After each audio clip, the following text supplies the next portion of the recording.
तुम यहाँ क्या कर रही हो? अगर यही सवाल मैं तुमसे पूछूं तो कि तुम दूसरों के घर में इतनी बेतकल्लुफी से खाना क्यों लगा रही?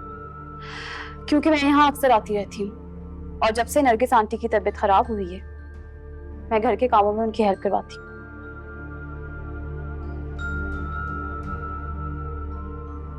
पता नहीं तुम्हें याद होगा कि नहीं, लेकिन जब हमें घर से निकाला गया था तो हम कुछ महीने इसी घर में रुके थे।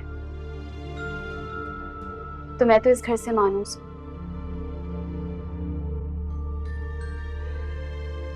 लेकिन मैं सारी वजाहतें तुम्हें क्यों दे रही हूँ?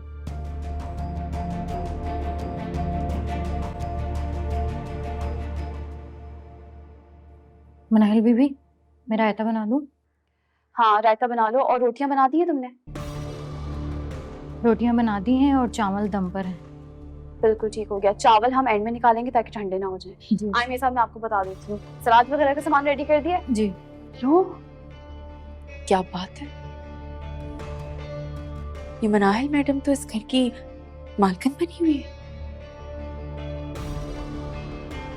अच्छा हुआ इसकी वलीद से शादी नहीं, वरना तो सचमुच की मालकिन बन जाती।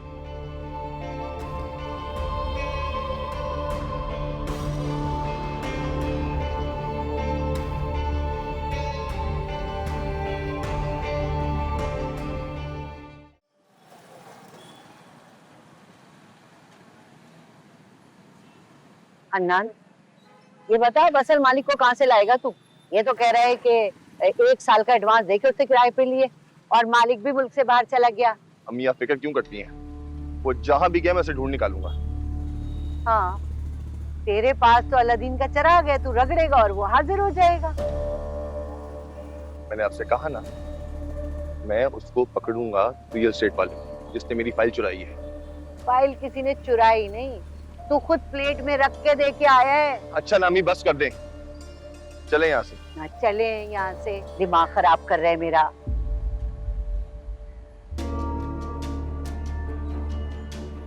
अम्मी ये तो शिवा है, और संभाले से।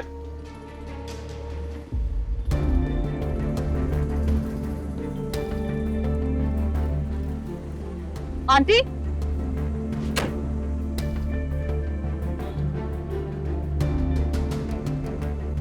आप यहाँ क्या कर रही हैं?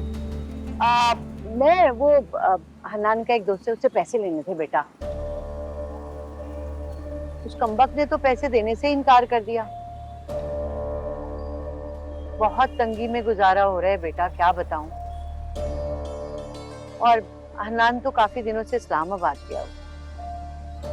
इस्लामाबाद गया हुआ है या घर पे छुप के बैठा हुआ है?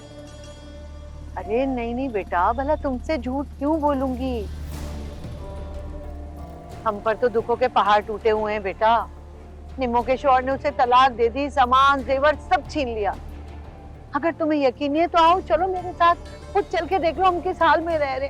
मेरी बच्ची बेचारी बहुत परेशान है, आओ।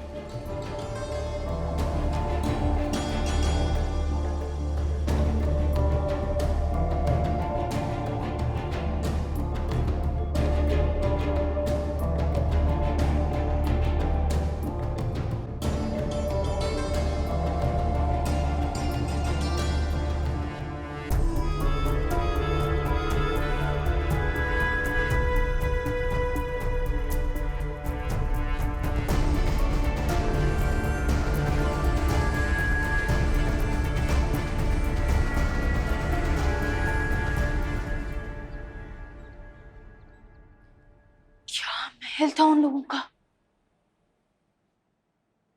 क्या सजावट थी वहां की। मेरी आंखें तो फटी की फटी रह गई। मुझे तो लगा था होगा कोई 500 गज का मकान, क्योंकि ऐसे घरों को गांव वाले कोठियां कहते हैं, लेकिन वो तो हजारों गज का महल था। भाई वाह, गांव वाले लोग हैं वो। वलीद पेंडू है। ये बात कौन कहता था? तुम, मैं नहीं। मैंने तो तुम्हें 1000 बार कहा कि नरगिस वाले मालदार लोग हैं, रख रखाव वाले हैं। इतना बड़ा घर लिया है उसने, लेकिन तुम्हें तो मेरी बात का यकीन ही नहीं था। वलीद जैसा हीरा ठुकरा कर कोयले से हाथ काले कर लिए लेके। अब ऐसी भी कोई बात नहीं है। तुम अब भी उसकी तरफदारी कर रही हो? निकम्मा निखट्टू, ना काम का ना काज का, ससुराल में आके पड़ गया। और तुम्हारा भाई उठते बैठते ताने देता है मुझे कि ज़ारा की शादी ऐसे थर्ड क्लास लोगों में क्यों कर दी आपने। रहने दे, भाई की तो बात आप ना ही करें। खुद तो जैसे बहुत आला फैमिली में शादी की थी उन्होंने। वो औरत जो उन्हें हर वक्त मुलाजिम बना के रखती थी और फिर जेल में भी डलवा दिया। वाह, जैन का मुकाबला मत करो तुम, मर्द है वो। और वो जैसी भी थी, उसकी बीवी थी, पढ़ी लिखी, रईस खानदान से, तुम्हारे शौहर की तरह नहीं जो अब तक हमारे ही पैसों पे पल रहा है।